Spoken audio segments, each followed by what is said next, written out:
Assalamualaikum guys, kita dari kelompok kelas Tenas mempunyai tugas bertema demokrasi berjudul pemilihan ketua kelas untuk proyek P5F. Selamat menyaksikan. Rasanya kita udah 3 hari bersama. Hari ini kita hari pertama buat pembelajaran. Wah, serius? Cepet banget. Iya. Aku juga rasanya gitu.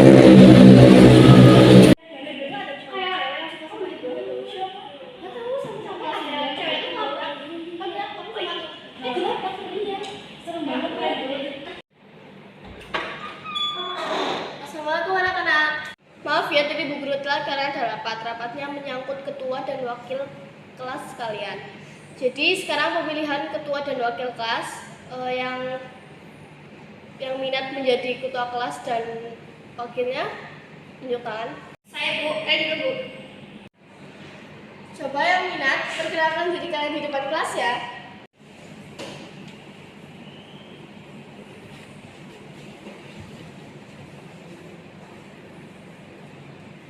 Perkenalkan, nama saya Renata, saya berminat menjadi ketua kelas.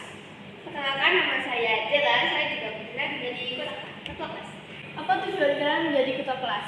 Saya ingin menjadi pemimpin kelas ini dan juga agar saya famous. Kalau saya ingin mengembangkan kelas ini supaya bisa lebih maju. Silakan kalian pilih sesuai hati nurani kalian ya. Pemilihan akan dilaksanakan setelah istirahat. Kalian tuh gak sih? Renata itu anaknya centil, jadi kalian pilih aku aja. Nanti aku bakalan bikin kelasnya tuh famous. Ya sih, itu si Renata sok lembut banget sih depan guru. Udah tuh paling bener kalian pilih Bella.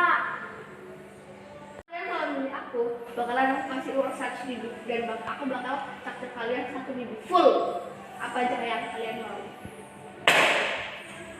Udah jelas sih, gemet senang orang. Aku sih milih Dela, karena uang 100.000 itu uang yang gak sedikit dan bisa buat beli jajan. Kalau kamu siapa? Yaudah deh, aku Dela aja.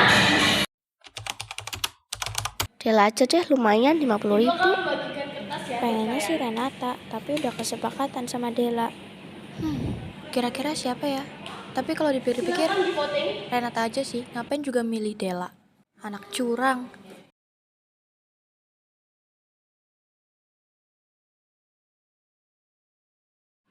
Kok agak aneh ya? Apa Dela ngesuplai? Silakan dikumpulkan kertasnya.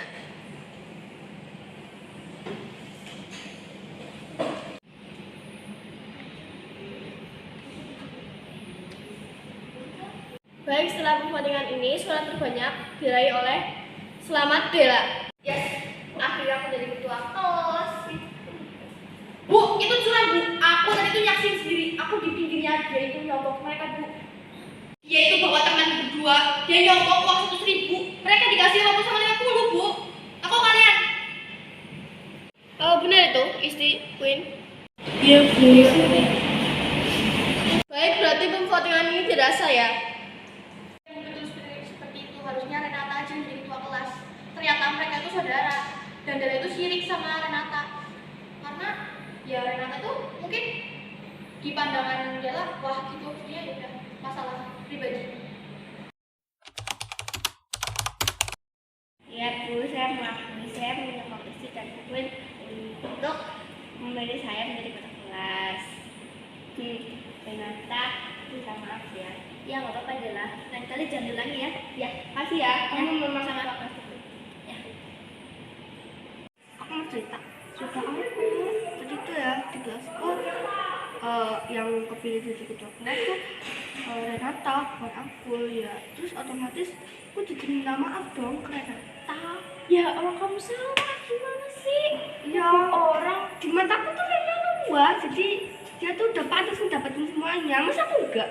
Semua orang itu punya kelebihan dan kekurangan. Jadi kamu gak usah iri. Kamu juga wah kok. Oke, ya makasih. Alah. Apa itu demokrasi?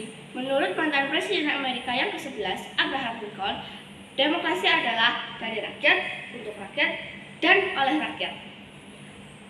Demokrasi berkembang di Yunani kuno pada tahun 500 sebelum Masehi. Demokrasi berasal dari kata demos dan kratos. Demos artinya rakyat, kratos artinya kekuatan. Yunani kuno menggunakan metode demokrasi secara langsung untuk mengemukakan suatu pendapat. Mereka dipimpin oleh bapak demokrasi yang bernama Clisthenes. Demokrasi parlementer 1945 hingga 1959. Era demokrasi parlementer di Indonesia seringkali disebut sebagai era demokrasi liberal. Munculnya sistem parlementer di Indonesia karena jatuhnya kabinet presidensial pertama pada 14 November 1945 yang disebabkan oleh keluarnya maklumat wakil presiden nomor 10 1945 pada 16 Oktober 1945. Masa ini adalah masa kejayaan demokrasi di Indonesia karena hampir semua elemen demokrasi dapat ditemukan dalam perwujudan kehidupan politik di Indonesia. Demokrasi terpimpin 1959 hingga 1966.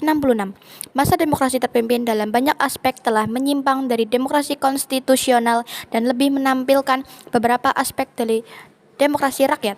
Masa ini ditandai dengan dominasi presiden, terbatasnya peran partai politik dan perkembangan pengaruh komunis, serta peran ABRI sebagai unsur sosial politik semakin meluas. Demokrasi Pancasila atau Orde Baru 1966 hingga tahun 1998.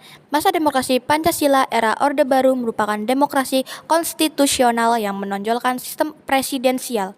Landasan formal periode ini adalah Pancasila, Undang-Undang Dasar 1945 dan ketetapan MPRS atau MPR dalam rangka meluruskan kembali penyelewengan terhadap UUD 1945, yaitu terjadi di masa demokrasi terpimpin, namun dalam perkembangannya peran presiden semakin dominan.